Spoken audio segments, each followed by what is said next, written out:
یہ سارے کے سارے آنسو ایک ہی بار ایک ساتھ بہہ کیوں نہیں جاتے؟ وہ واش بیسن کے آگے کھڑی مکان کے انداز میں چہرے پر پانی کے چھپاکے مارتی چلی گئی۔ اس کی حالت اس سرزمین کی سی تھی جس کو فاتح فوج کے گھوڑوں نے روند کر رکھ دیا۔ اس نے آئینے میں نظر آتے اپنے عکس کو دیکھا، یہ عکس اس کا نہیں، یہ مسز زین خان کا تھا، وہ بدل دی گئی تھی۔ ولیمے کا فنکشن بڑی دھوم دھام سے ہوا اور پھر اس ایک معمول کی زندگی شروع ہو گئی۔ کچھ دیر وہ بابا کے ہاں رہی تھی مگر بہرحال اسے واپس لاہور اپنے شوہر کے گھر آنا پڑا۔ جس کی شادی کے 11ویں روز کی بات تھی جب ایک شب خوابگاہ میں اس نے زین کو دیکھا، وہ کسی فائل میں گھسا ہوا تھا۔ ان 11 دنوں میں وہ پہلے 2 دن فارم ہاؤس میں ٹھہرے تھے جہاں سے ولیمے کی تقریب پہ بابا کے گھر چلے گئی۔ 5 دن بعد وہاں سے واپس لوٹی تو زین سے سرسی سے ملاقات ہوئی اور اس دن کے بعد وہ آج اسے دیکھ رہی تھی۔ وہ اتنا زیادہ کام میں مصروف رہتا کہ گھر آنے کا وقت ہی کم مل پاتا۔ آپ مجھ سے ناراض ہیں؟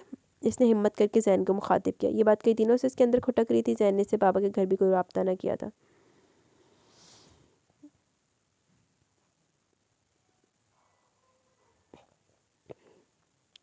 کس بات پر؟ زین نے چونک کر سر اٹھایا، اس کی چمکدار بھوری آنکھوں میں حیرت تھی۔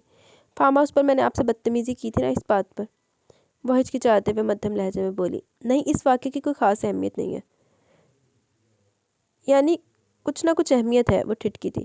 مجھے فلسفہ مت سمجھاؤ برش، تمہیں نظر نہیں آ رہا میں مصروف ہوں؟ اس نے جتاتے ہوئے انداز میں کہا۔ اہانت کے احساس سے ابرش کا چہرہ گلابی ہو گیا۔ اس نے اٹھ کر جانا مناسب سمجھا۔ اگلے دن تائی جان آ گئی۔ ان سے مل کر ابرش کو دلی سکون ملا۔ وہ ان کے ساتھ مل کر گھر کے نئے سرے سے آرائش و زبائش میں مصروف ہو گئی۔ پتہ نہیں گھر والے کو گھر میں دلچسپی تھی یا نہیں مگر اسے بہرحال تھی، گھر میں بھی اور گھر والے میں بھی۔ پورے گھر کی آرائش تبدیل کرنے کے بعد اس نے توجہ بیڈ روم کی طرف مرکوز کر دی۔ تائی جان نے اسے بتایا کہ روم زین نے اپنی مرضی سے سیٹ کیا، جب ہی ابرش نے چند معمولی تبدیلیوں کے سوا اور کچھ نہ کیا۔ وہ نہیں چاہتی تھی کہ زین کو برا لگے۔ اس کی ازواجی زندگی نے پہلے دن سے جو ڈگر اختیار کی تھی حوض اسی پر چل رہی آ رہی تھی۔ اس کی بے نیازی اور لاپرواہی بھی اسی طرح قائم تھی۔ وہ اب بھی ہفتے میں 2-3 دن ہی رات کو گھر آ پاتا تھا، اور سب سے بڑھ کر اس کا ابرش کے ساتھ رویہ بھی اس طرح کا تھا، عجیب سا۔ پتہ نہیں کیوں مگر ابرش کو لگتا ہے کہ اس کی بھول بھلائیوں میں بھری ازدواجی زندگی کے پیچھے کوئی اور بھی بات ہے، کوئی ایسی بات جو یقیناً زین کے اندر تھی۔ اس کی جانچتی نظریں ابرش کو عجیب سے کرب کا شکار کر جاتی، کوئی ایسی کہانی جس کے عنوان اور متن سے واقف ہونے کے باوجود اس کے زیر اثر تھی۔ وہ بدل رہی تھی، کسی کی بے نیازی اور سختی نے اسے توڑ دیا تھا۔ جب وہ گھر آتا تو ابرش کی حتی المکان کوشش ہوتی کہ اسے ابرش سے کوئی شکایت نہ ہو، مگر خدا معلوم وہ اس سے ناکام کیوں ہو جاتی تھی۔ اسے ہمیشہ کوئی نہ کوئی بات مل جاتی جو قابل گرفت ٹھہرتی، اور وہ بے بسی کے احساس سے لب کچل کر خود کو برداشت کر درس دیتی رہتی۔ وہ نہیں چاہتی تھی کہ زین سے بدتمیزی کرنے کی صورت میں اس کے باپ کی تربیت کو غلط ٹھہرایا جائے۔ جب اس نے اپنے موزوں اور طبیعت کو دبا لیا۔ کتنی چملا بڑھدا پیا زین، بندہ پوچھے تو بات کر کے کلیئر کر لا اپنی۔ زندگی گزرتی جاتی تھی اور مشکل کا کوئی حل نظر نہیں آتا تھا۔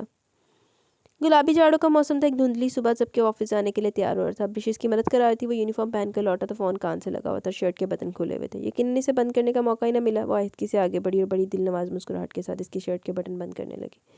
اس کے سنہرے بال اس کے چہرے پر جھکائے، زین کے ہاتھ نے نرمی سے بال پیچھے ہٹا دیا۔ ابرش نے چونک کر اس کی طرف دیکھا، وہ فون بند کر چکا تھا، پھر اس نے نرمی سے ابرش کے بازوؤں میں لے لیا۔ ایک بات بتاؤ؟ اس کی آنکھوں میں عجیب سی چمک تھی۔ پوچھے؟ اس نے نظر جھکا لی۔ مجھ سے محبت کرتی ہو نا؟ اس کا لہجہ پر یقین تھا۔ آپ کو کیا لگتا ہے؟ اس نے نظریں اٹھا کر اعتماد سے پوچھا۔ کسوٹی کھیلنا چاہتی ہو؟ نہیں، اس نے شانے اچکائے۔ تو پھر میری بات کا جواب دو، اور اگر میں نہ دینا چاہوں تو؟ اس نے بیسی کے انداز میں کہا۔ زین کے ماتھے پر شکن آئی، اس نے ابرش کو ایک دم جھٹکا دیا، وہ اس سے ٹکرائی۔ تم جواب دو گی اور ضرور دو گی، وہ چپتے ہوئے لہجے میں بولا۔ زبردستی ہے کیا؟ ابرش ضد سے بولی۔ ہاں، اس نے اپنی گرفت سخت کر دی۔ آپ مجھے ہرٹ کر رہے ہیں، اس نے مزاحمت کی تھی، اور تم مجھے، وہ تیز لہجے میں بولا۔ زین پلیز۔ اس کی آنکھوں میں آنسو آ گئے۔ میں آنسو میں بہنے والا مرد نہیں ہوں ابرش خان، تم اچھی طرح جانتی ہو۔ اس کا لہجہ بے لچک تھا۔ کیا مجھے آزادی رائے کا حق ہے؟ اس نے ایک گہری سانس لے کر پوچھا۔ کیوں نہیں؟ تم کسی عام جاہل اور گنوا شخص کی بیوی نہیں ہو، تم میر زین خان کی بیوی ہو، اس نے غرور سے کہا۔ تو پھر میری بات مان لیجئے، میں آپ کو اس بات کا جواب ضرور دوں گی مگر ابھی نہیں، پلیز کچھ دنوں بعد، اس نے التجا کی۔ وہ پیچھے ہٹ گیا، وہ لب کو چلتی باہر نکل گئی۔ اسے ابھی ناشتے کا انتظام دیکھنا تھا، اسے آج بابا بہت یاد آ رہے تھے، اور ردا بھی۔ وہ ردا کا نمبر گم کر بیٹھی تھی، جبھی وہ اسے شادی سے بھی نہ بلا سکی، جس کا اسے دلی افسوس تھا۔ اس کی یاد رنگ لائی اور اسی دن بابا اسے ملنے آ گئے۔ وہ بے تحاشا خوش تھی اور ان کے پاس بیٹھی ڈھیروں باتیں کر رہی تھی۔ وہ اس کے لیے خوشخبری بھی لائے تھے کہ ردا نے انہیں گھر کے نمبر پر فون کیا، اور جب انہوں نے اسے بتایا کہ ابرش کی شادی ہو چکی تو بے حد خوش ہوئی۔ فوراً ابرش کا نمبر مانگنے لگی تو انہوں نے اسے ابرش کا نیا نمبر دے دیا۔